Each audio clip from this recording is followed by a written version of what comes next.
Welcome to the Conscious Pivot Podcast with international speaker, business mentor, best-selling author of Pivot, and your host, Adam Markell. The Conscious Pivot shares the stories and wisdom of people who have successfully reinvented some area of their business and personal life. You'll gain powerful insights into how you can fully embrace new opportunities, increase your performance, and master the art and science of innovation and resilience. So please join Adam as he guides you on your conscious pivot. Hey everybody, welcome back to another episode of the Conscious Pivot Podcast. I'm your host, Adam Markell, and I'm feeling just wonderful in this moment because it's, for one thing, the day I'm recording this is Friday, and frankly, in the midst of COVID, I don't know, Friday doesn't feel like much different than any other day most of the time, but I was growing up in a house where my dad didn't work on Friday or Saturday. Those were his 2 days off. And there was something about him not working and my mom not working on Fridays that always had me treat Fridays a little differently. And even when I was a lawyer and 18 years of practice, Fridays were kind of my day. I might work a little bit in the morning or something like that, go in the office or whatnot. But more often than not, it was kind of a special day.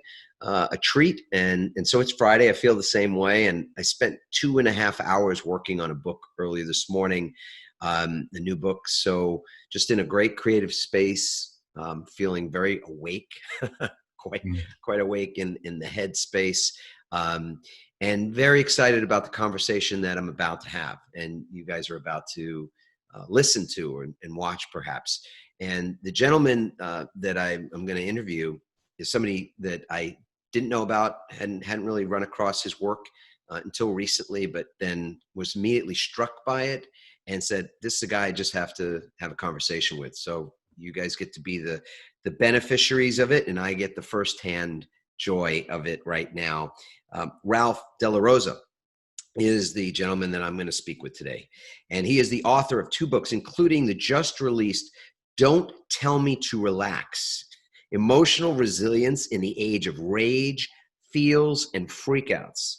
He is a psychotherapist in private practice, a seasoned meditation teacher, athlete, and musician. Ralph is also the survivor of PTSD, depression, and heroin addiction. Ralph, it's so great to have you on the show. I'm really happy you accepted the invitation. Thanks for being here. Absolutely. I'm equally excited to talk to you as well. Yeah, thanks for having me.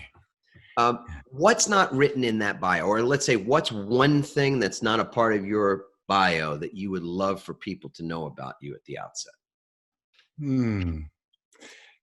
Well, the one thing that comes to mind when you ask that is, I think it's relevant in these times, especially that a big piece of my career history, not just my personal history and my current career status, is that I worked for some time in the clinical foster care system in New York City, and in the community mental health system, specifically in Harlem, which brought me into contact in a very visceral way with the realities of poverty and racism and so many of the factors of oppression that we are having this new conversation and about in our society, and that a lot of the awareness that I hold today comes from not only overcoming my own personal challenges, but contending with the challenges that people face and feeling into those challenges that people face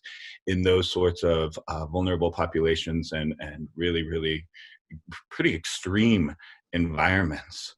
And just seeing that possibility and hope and love and healing and joy, these things can all intermingle together.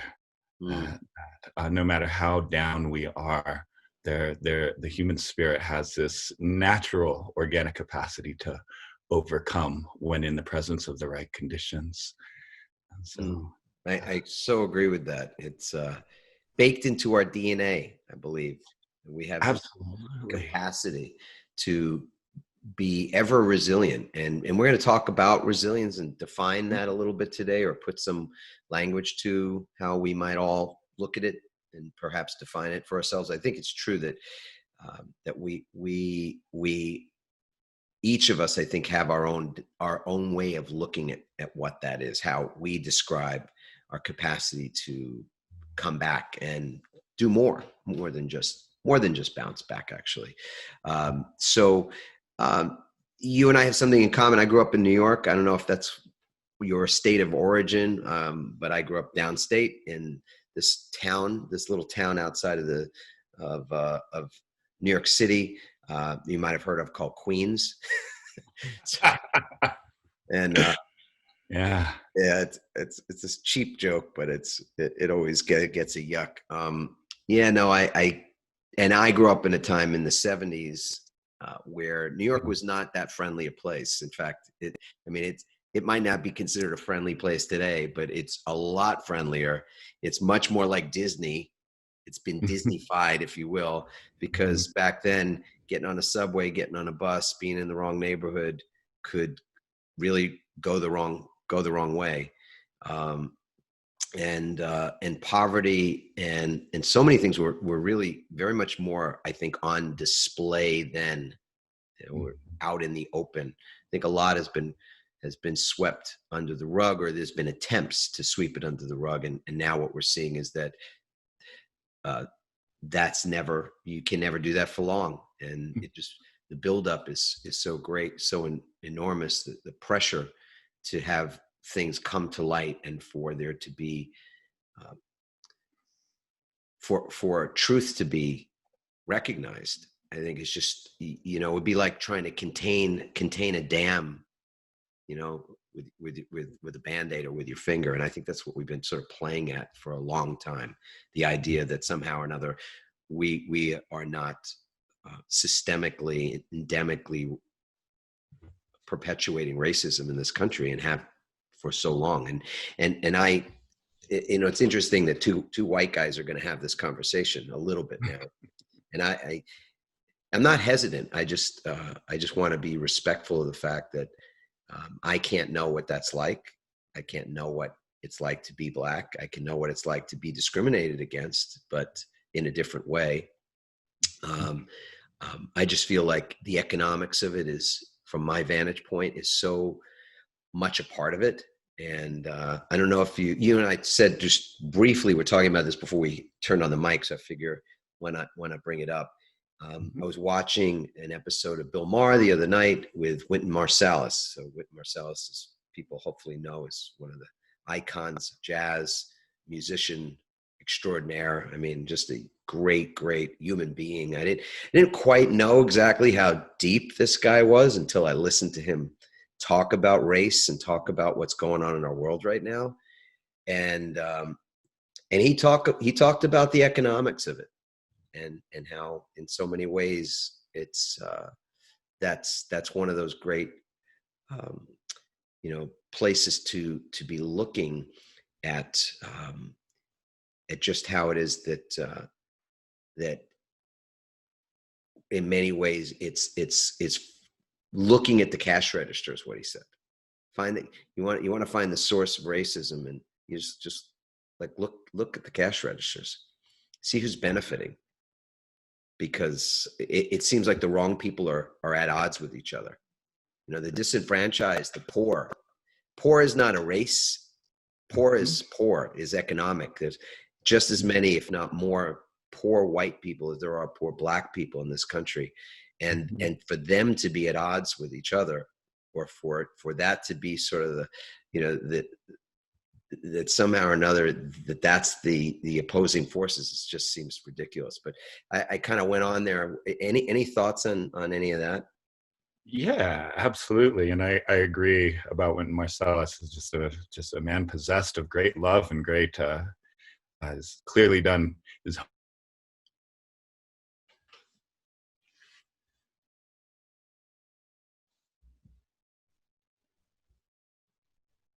where Obama comes on the show. Ralph, will you do me a favor? I apologize. We broke up there. You were just saying he's clearly a man who is done his homework. Does his homework. Yeah. In terms of conscious evolution and deep looking. but just to reference another really wonderful interview between David Letterman and Obama on David Letterman's newer Netflix series, Obama just nailed it with such clarity when he said, we're being played, basically, that the real problem is we have these two respective streams of information that we are spoon fed by the internet that is aware of our preferences and our feelings and our behaviors and what have you. And, there's two different streams of information that progressives versus conservatives are receiving in this country. And that accounts for these perceptions and the divisiveness and what have you. And it's incredibly unfortunate that it's come to that, because we are really all in it together. We are really all on the same team, where we all want the same things: safety, love, respect, to feel like we matter, to have our children protected, to have a sense of security about the future, etc. We're all after the same things, and we live in a society where we could all have it. There's no shortage of resources. A statistic came through today on NPR that Mr. Bezos, who owns Amazon, could give each of his employees, which are like 600,000 plus employees, a 6-figure bonus this year, and still be better off than he was before, because they've engaged in that much profiteering during this time of enormous crisis. Yes. It doesn't have to be this way. It doesn't, Yeah. It's almost like on some level there's a lacking of some conscious, not consciousness, but conscience. That there's a conscience gene that seems to be lacking in some places, because the planning involved in systematically keeping some people silent, or just ensuring that certain voices are not heard at the polls or where it is that those voices are shut out, it's so calculating, it's so covert, and that to me is a product of money and power. Yeah, there's obvious prejudice involved, but ultimately the desire is for people to either keep their money, keep their power, or more often, I think, to gain greater power and greater money, greater wealth. And that is, I think that's what Winton was talking about, is that we've got to look to those places, because that's I don't want to put things in enemy terms, because I think that's an issue all by itself, but that's the place we've got to create the common focus to look at. That's where the issue stems from. Poor feels like poor. Pain feels like pain. It transcends religion. It transcends race. It's a human condition. And as you said, you add up the number of people who share pain and suffering and poverty and hunger and so many other things in this country. It's a vast number. It's a shockingly large number. Yeah. And this is really, we could start tying together some of the threads of trauma, of the trauma lens and trauma theory, and what's going on in society here as well. Because really, power, greed, clinging to wealth, shoring up far too many resources when others have far too little. It's really about safety at the psychological level. It's really about the human organic imperative of feeling safe. And we don't understand this as a society, that is the fundamental guiding principle of our being, is that we need to feel safe. And there is a way in which that can become overwrought, and that's what power really is at its core. But a little more grounded than that, a little more human than that. We all have this need to, feel secure in some way. And it's just gotten so out of hand, where more and more people just, or actually less and less people are shoring up the resources in this overwrought kind of way, Yeah. I mean, thinking that it's going to shield them from pain. right. Which, if you know any people in your life or have had the experience of being around people that have had great wealth and even great power, both perhaps, were those people that were without pain? Were those people that were without the scarcity, uh, the insecurity that others face? I mean, I know my experience has been the answer is no. That a lot of very wealthy and successful people live in fear. Mm-hmm. Their fear is a different fear than not being able to feed your kids. Mm-hmm. But it's clearly a fear of it disappearing, of it being taken away, of it not, there's this element of fear there, and there's this other element of, well, I'm still not there yet. I'm still not loved. I still don't feel love for myself. I still don't feel that others really truly love me and respect me. The more money and the more power doesn't necessarily beget more peace. Is that you're a psychotherapist? Do you find that there's a person that walks in the door that because they have more, that they somehow have less of the other emotions that take you into those dark places? Yeah, when I meet that person, I will refer them to your podcast so that we can find out their formula. Because, no, not yet. Not yet. I mean, and just to bring it back to the trauma piece, I mean, that actually speaks to wounding. That if somebody holds trauma either with a lowercase t or a capital T within them, that defensive propensity for security, safety, belonging becomes that much more exaggerated.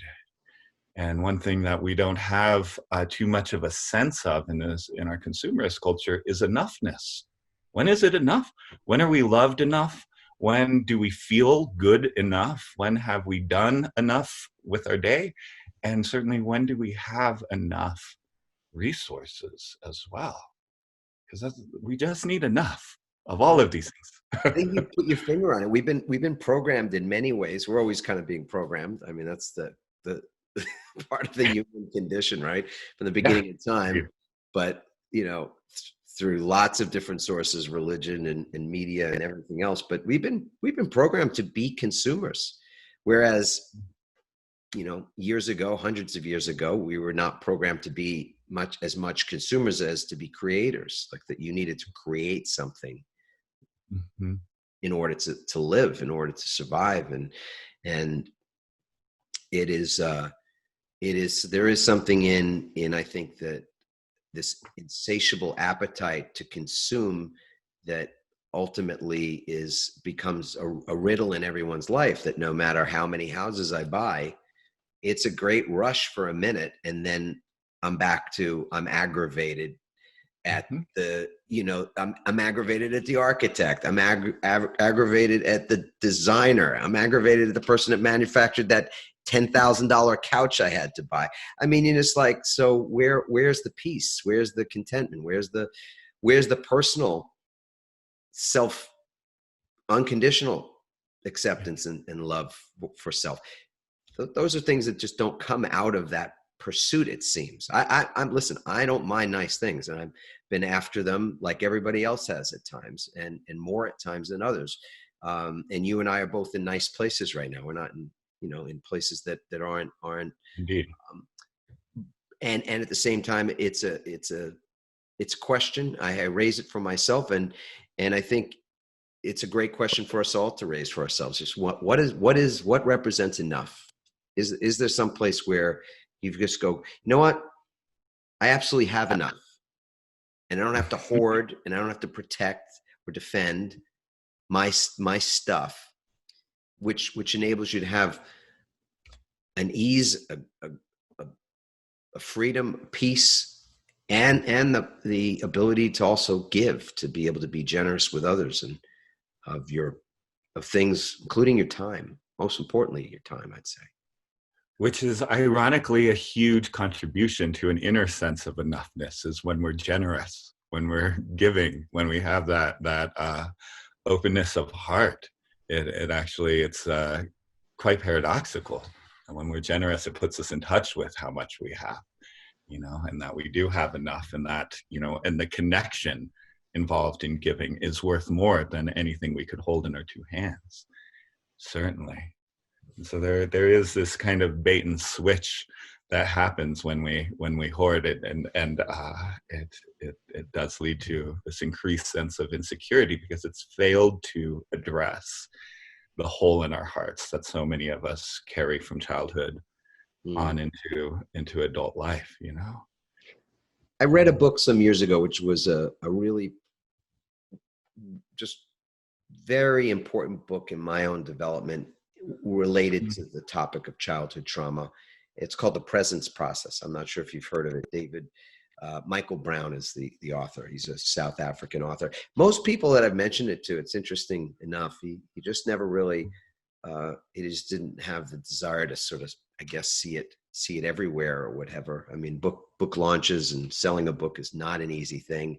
For a book to become, a thing that everybody knows about it's sort of a mysterious thing. It has to do a lot with celebrity and influence. And if, Oprah picks up your book and says it's on her list, well, people are going to find it. And The Power of Now being one good example, and The Untethered Soul, Michael Singer's book, another great book, great example.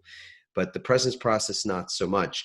I want to talk about your book, which I think is just got this killer title. So, I mean, I'm an author, and I work with people often about building their own brands, and books have a lot to do with that. So don't tell me to relax.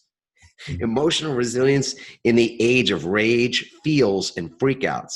So I want to find out about the book, and I want to start with the title. And I had said to you right before we turned on here that the word feels in the middle of that, I didn't quite myself get it. I mean, I have a sense of it, but what's the word feels doing in the middle there? And maybe just unpack the title and subtitle for us a little bit, if you don't mind.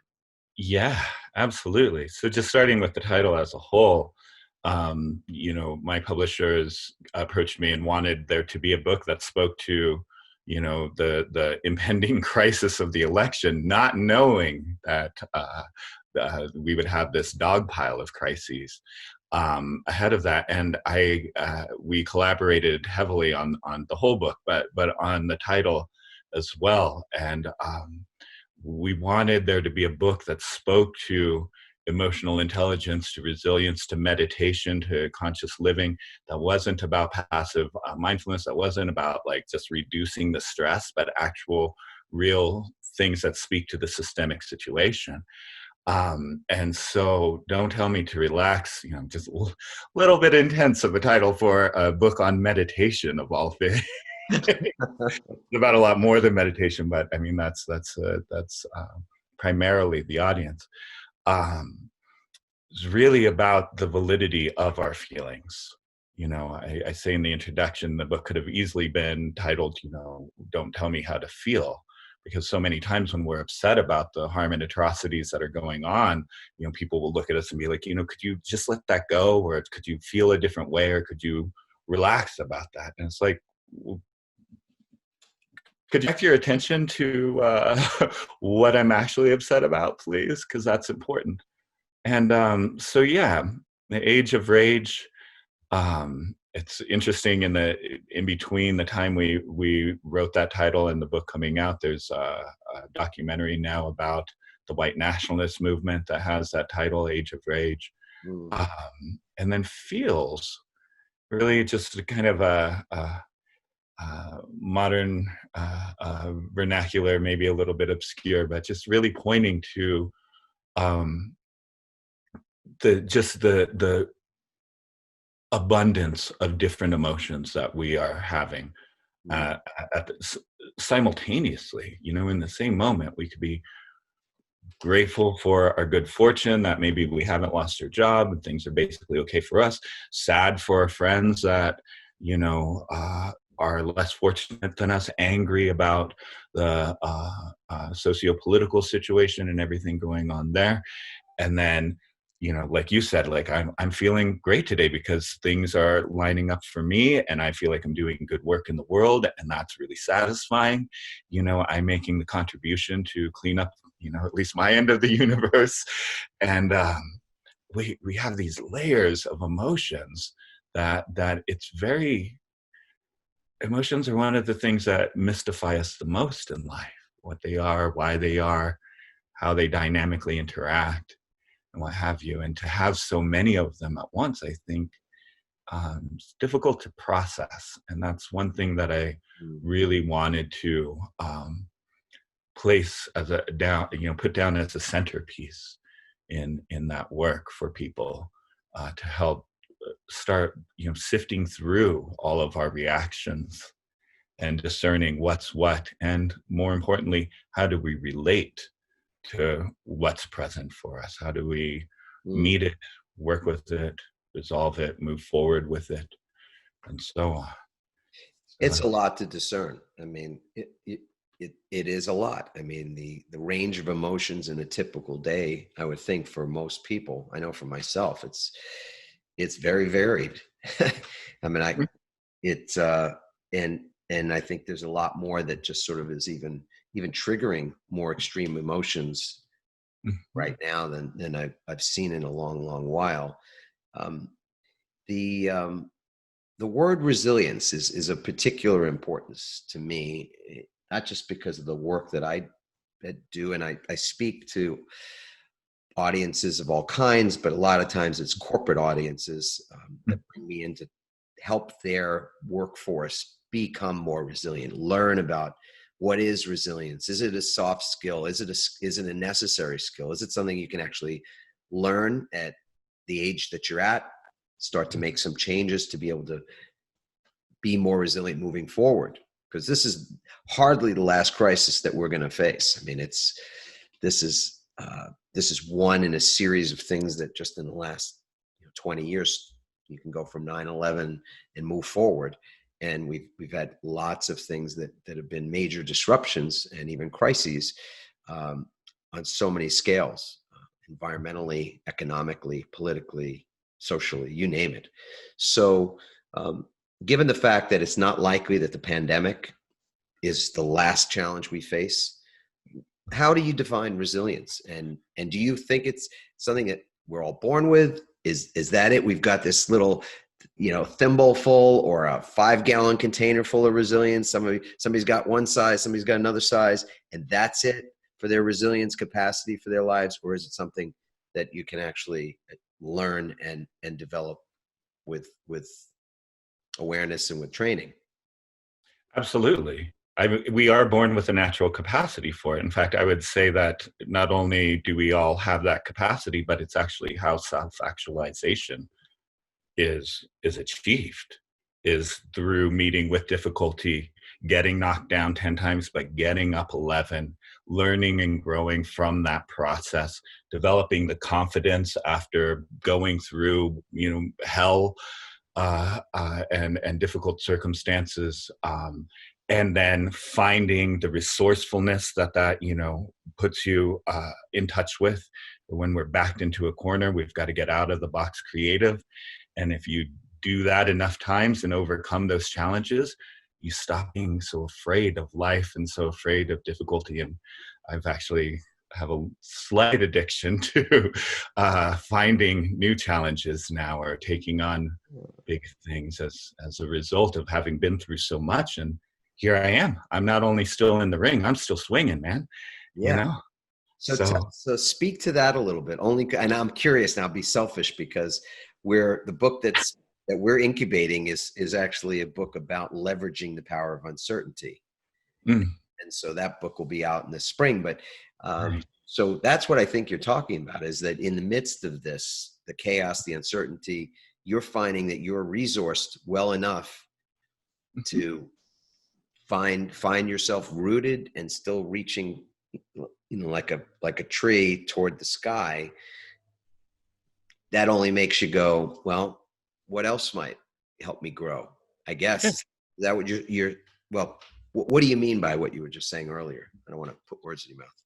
Just use an example I think most of us can relate to, finals season in college.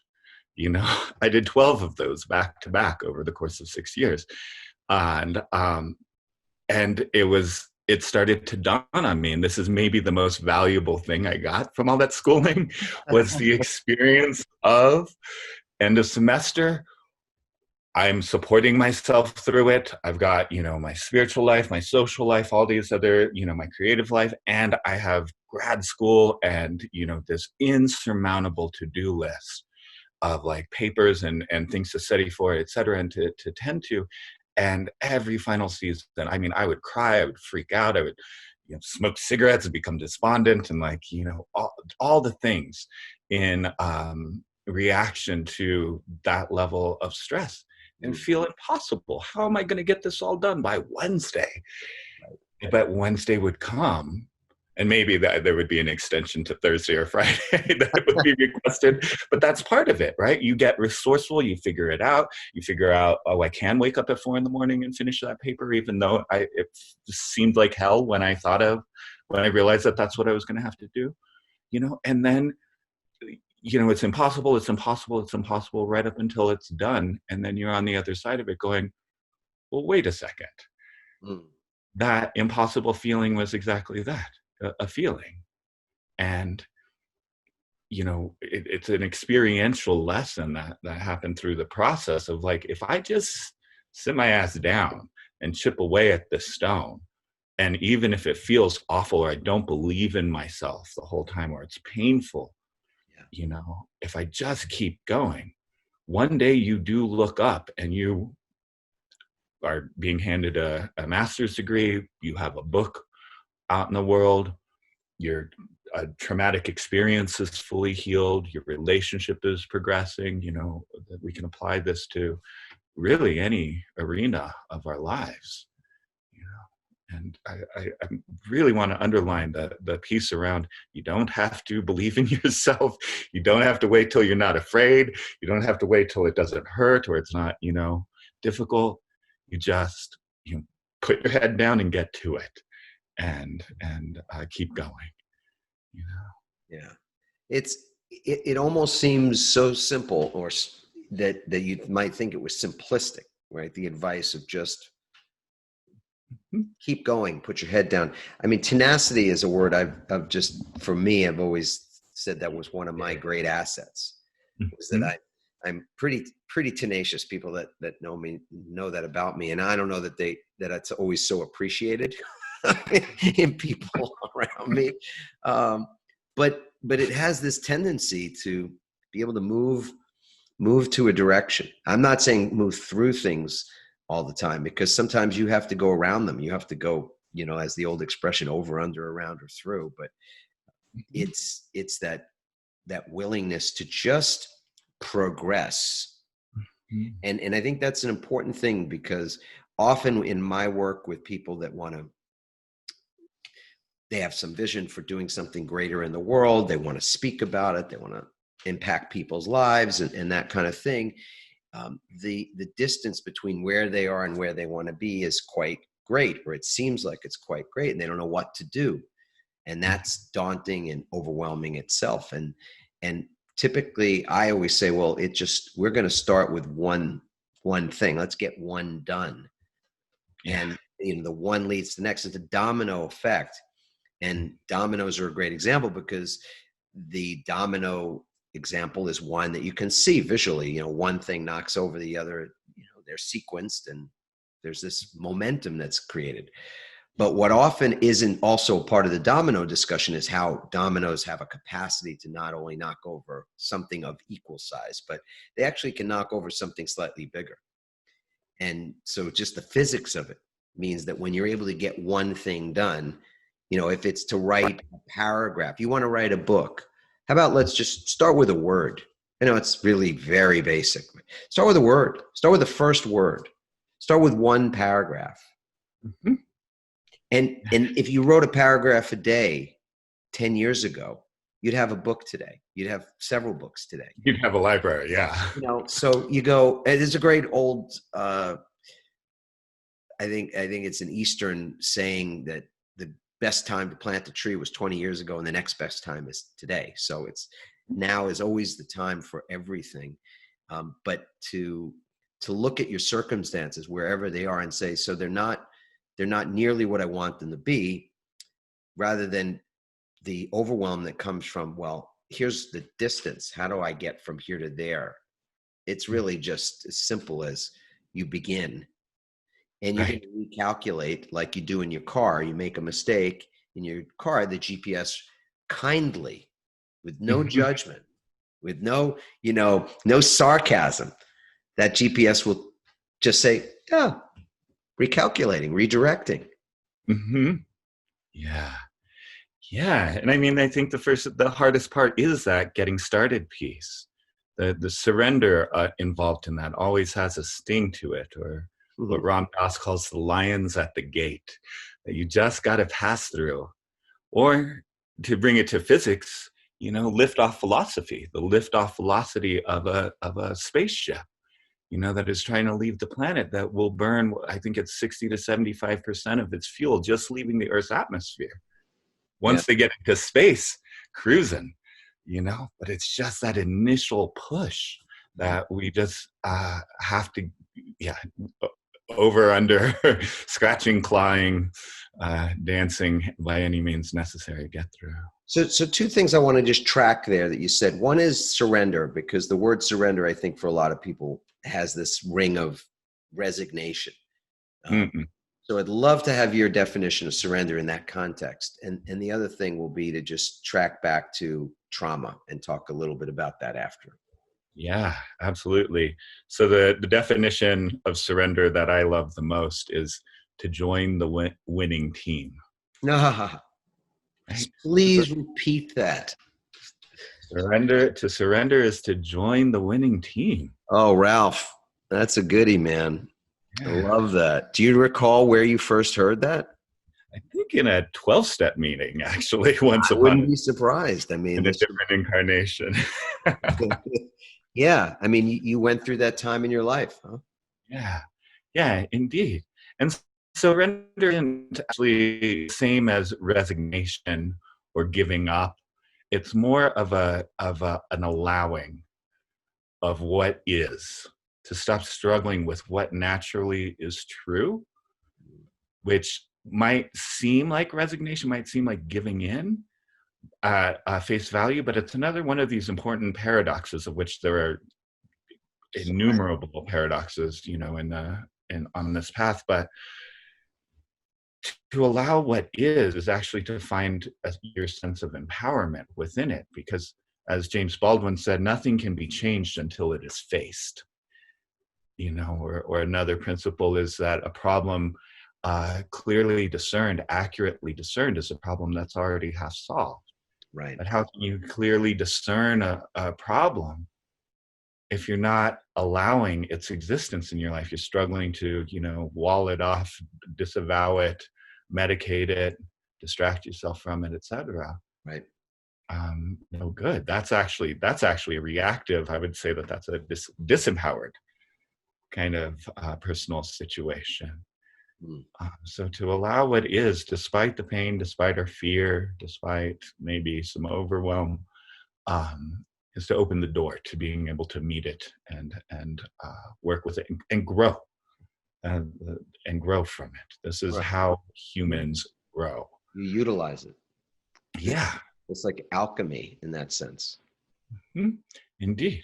Yeah. Nobody gets, stronger sitting on the couch rather than going to the gym, right? Not that I've seen. I would like it to be that way. Not that I've observed on my couch, anyway. Yeah. So, but there are factors. To kind of circle back, if I may, to one thing you said about my example of tenacity and grit, sounding kind of simple, which it is. We could also make it a little more complex and look at some of the research on resilience, on some of the robust predictors, factors that tend to bolster somebody's ability to both withstand difficulty and bounce back and even thrive as a result of encountering difficulty. Could I unpack just a little list here?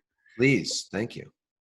Yeah. So, I mean, one of the most, I would be amiss to not say that robust predictors of resilience is a level of material privilege. That will certainly shield us difficulty and help us to have the resources to bounce back. But if that's not you, if you identify as a member of a more vulnerable or marginalized population, the ship has not sailed, because we have community is one of the biggest ones. Just who are you connecting with? How real can you be with them? Where do you go? Where you share language and certain beliefs and assumptions that it's nurturing for you. Really huge. Who do you call when you need to say all the wrong things and just get it off your chest? Really, really big.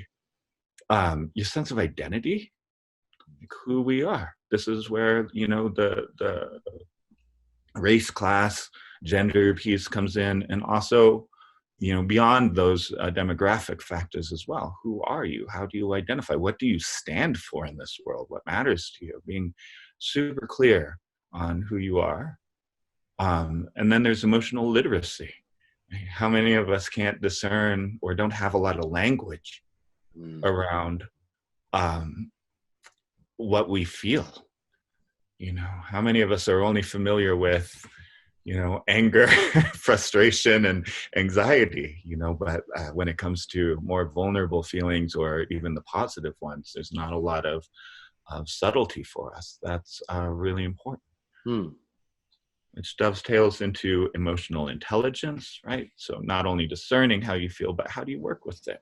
How do you self-regulate in a moment of anger? How do you hold back from saying the nasty, juicy thing that's totally going to end your relationship in the heat of an argument,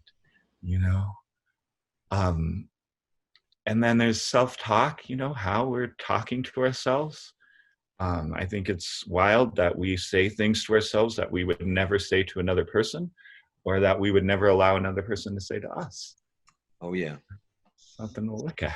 Isn't that true? If you just could replay, you just have to listen to a recording of your own thoughts about yourself in a day. You'd be like, get off my back, guy. What's wrong with you? What's your problem? What's your issue? I grew up in New York. I'd be like, can I help you? You got a problem? Who are you looking at? What? It's like, you got to be kidding. Yeah, if we heard most of what we probably said in a day and had to listen to it again at the end of the day, we'd cringe. But we're all a work in progress. So I mean, this is not about trying to create any perfection, but more like, how do you progress? Like, I think about tenacity. I think about what we said: this progression, and progress over perfection. So we've also looked into this topic, and more than anything else that kind of stunned me in the resilience research was the idea that a predictor, to use your term, or one of those robust predictors of resilience, were people that had rituals for recovery. That they themselves were able to routinely recharge their battery, the way we routinely recharge all of our devices. That's very obvious to us, that if we don't plug our phone in, we're going to do without our Facebook that afternoon, or our computer or iPad or whatever. And we just wouldn't even think of doing that. But yet we run ourselves on empty habitually. And then wonder why we're freaking out. Wonder why, right? That the coffee isn't working and the sugar's not working. And now you're anxious, anxiety is, angry and reacting to things, and kind of just screwing up so many areas of our lives, and probably more our relationships than anything else. So I want to circle back to your rituals for recovery, your rituals for resilience. But before we get there, I just want to ask about trauma again. Yeah. And try to connect the dots between, if it's something we can do, between the resolution of our early childhood trauma and how it is that we we are able to continue to move forward. I think the reason that the suicide rates are as stark and startling as they are, including the fact that in June, of those surveyed between the ages of 18 and 24, 1 in 4 had contemplated suicide, young people between 18 and 24, in the month of June. It's just, as a parent, we have 4 kids that are all between 19 and 28. And just the thought of that is just shocking to me. So I can't help but think that a lot of resilience about how we either feel hopeful or hopeless is rooted in things that we experienced when we were children. And I'd love to just get your thoughts on that. Absolutely. I mean, we take in such great adversity in the years that we are the most tender, the most vulnerable, the most dependent on others for literally everything we need. Every bite of food, every drink of water, every piece of clothing on our back, And we are born in, with incredible joy and curiosity and hunger, appetite for experience and learning and what have you, as well, but also really dependent on folks who have been through their own struggles as well. And so it's really impossible for a human child out with something, some sort of adverse experience that they couldn't or wouldn't, or didn't have the know-how to process to full resolve. And the research shows that when that necessarily has to go somewhere, and it goes to our bodies, it goes into our nervous systems, goes into our cells, goes into our gut. And so I really think that is by design, actually, because it's terrible. It hurts a lot. And I'm speaking as somebody who experienced really adverse violence growing up. And it's awful that anybody should go through it. And also, what's necessary for us to heal it is you use the title of that book, The Presence Process, right? Like, to cultivate presence, to cultivate earnestness, to cultivate a willingness to look deeply within ourselves, and most importantly, compassion. And when we can be compassionate towards our own struggles and wounds, that's what really moves our those stored adverse experiences in us forward. It's really where we move to clarity and shift to great openness, and which allows for increased creativity and all sorts of courage, connection, all sorts of capacities that are natural to us. They all increase. And so in that way, trauma can be a gift. Right? It seems like really bad news to have, trauma and the repetitive patterns it creates in our lives, but it's actually an invitation to open our hearts and to go deeper, to cultivate a rich and meaningful life. Yes. Yeah. And an invitation, I also believe, to re-examine maybe the most fundamental precept that we live by, and that's our definition of love. And that's one of the great things I got out of that book, The Presence Process, was this exploration of what love means, and how I personally define love, and when I learned that definition, where I learned it, under what circumstances, and then the opportunity to define it now from the position I'm in versus living my life based on a very outdated definition, and one that was not accurate to begin with. Because we see that people define love often in the strangest ways, like somebody who was abused as a child actually feels that that's how they experience love, is through abuse. Or another. And you go, no one would ever consciously go, that's what love is. But that's, you can't wrestle that idea away from a child at 7 or 6 years old or something, who's not in their cognitive stage of development anyway. It's just in the cells of their being that's the resonance, the feeling of love. And so none of this will make sense on one level, and then on another, it just makes all the sense in the world to re-examine those things. And so I'm a big believer in the power of the reframe, and that's a resilience skill. And so what we're talking about when we look at this is an invitation to examine, to learn, to explore, to then grow out from here based on that willingness, that openness, and that surrender, as you said earlier. It's really positive. I mean, it's life itself, the process of life itself, which is not linear, not always pretty, even. Yeah, more of a spiral than a line. Hopefully an upward spiral for us, who are engaging in this work. And that's beautiful. I love everything that you said. And we would call that in the psych world that I dwell in, reparenting. Actually, that mental reframe and that reteaching oneself, looking at processing, deconstructing, and evolving the definitions, the beliefs, and what have you that we inherit as children. It's a very hopeful thing that's possible for us to do. We're never done.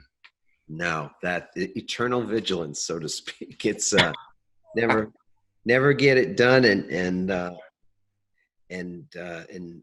don't have to.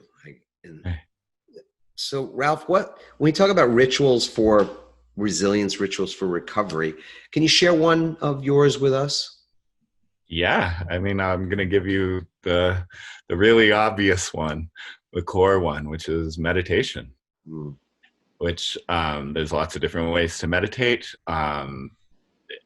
obviously, but what's really important about that ritual for me isn't so much, the calming effect of focusing on the breath or the nervous system regulation or whatever. It's actually the habit itself of every morning, no matter what's going on in my life, no matter how I feel, no matter what's going on in the world, I have a significant moment with myself.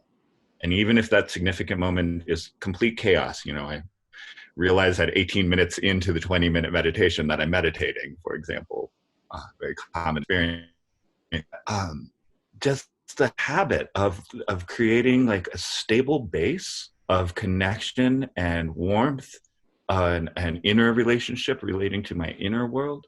Just that stable base, that returning to it over and over again, no matter what, I find has offered indirectly in many ways, directly, but also indirectly. So many things can grow out from having that habit. So many possibilities open up, so much cognitive and emotional flexibility, so much insight.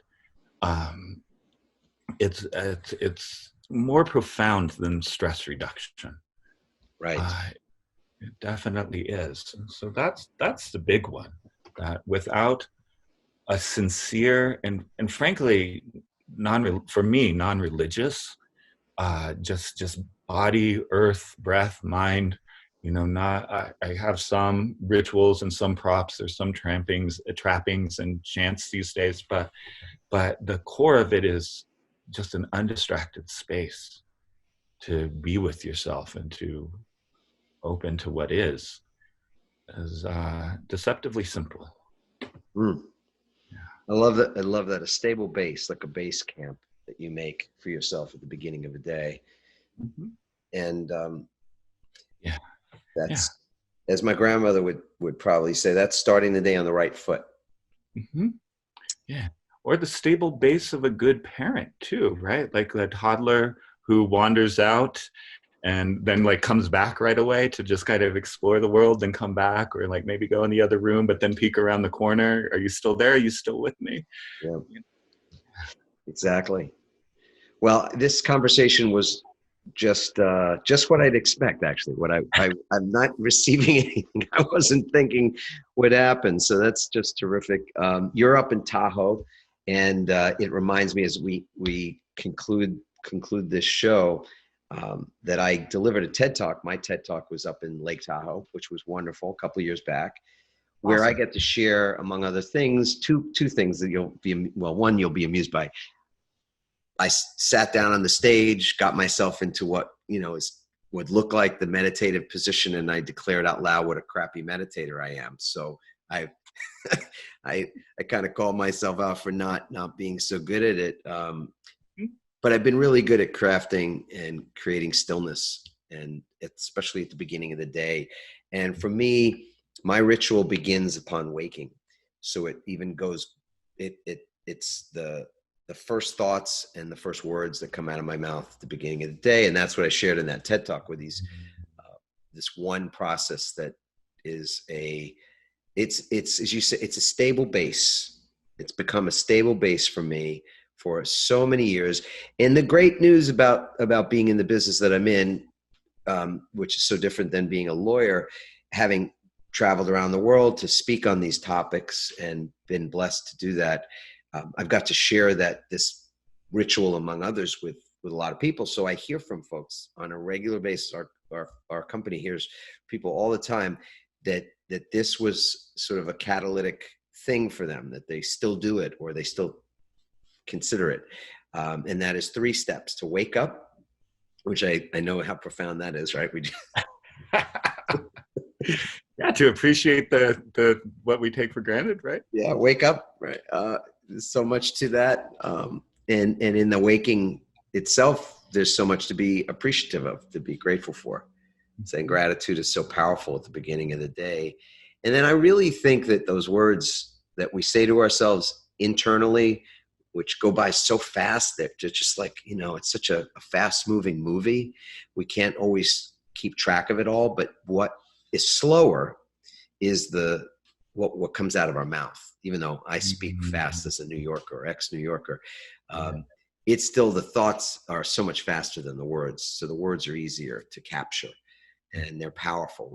I think we truly do in many ways speak our lives into being. We speak a prophecy every moment that we are speaking. So I choose these 4 words at the beginning of the day. I love my life. That's it. The 4 words are simple, maybe simplistic on some level too, but especially right now, man, to be able to just what if you loved your life no matter what, is the question I asked that TED audience. I said, what if you decided to love your life in the middle of COVID, in the middle of all the chaos of confusion and every other thing that we can talk about that's happening in people's lives with COVID and without COVID?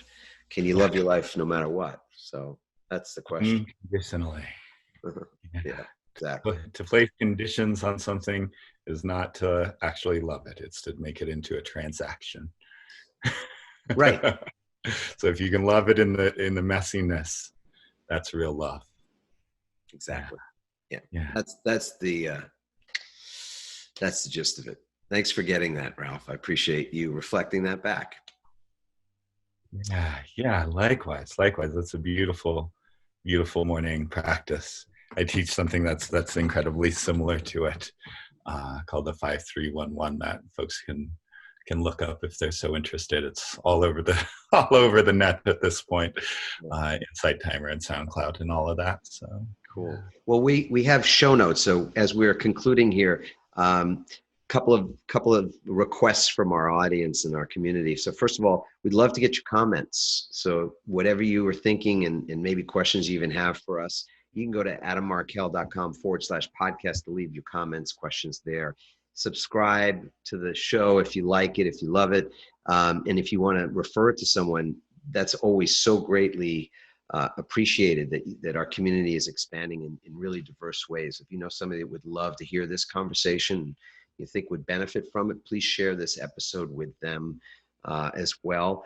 And there'll be full show notes, so you can get more information about Ralph's work, about Dr. DeRosa's work, about his book, which I absolutely love, Don't Tell Me to Relax, Emotional Resilience in the Age of Rage, Feels, and Freakouts, and meditations and things that you can find, I imagine, on your website will also be in the show notes. So thank you again. I really appreciate your time and just everything you brought to the table today.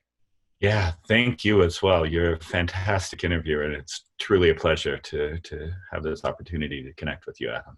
Awesome. Everybody, ciao for now. Thanks for listening, everyone. We hope you now have the tools and greater insights to navigate your own pivot. Help us inspire others by sharing this episode and leaving your comments over at adammarkel.com/podcasts. For more tips, strategies, and support as you consciously pivot into a new business and lifestyle you love, join our Pivot community on Facebook at pivotfb.com.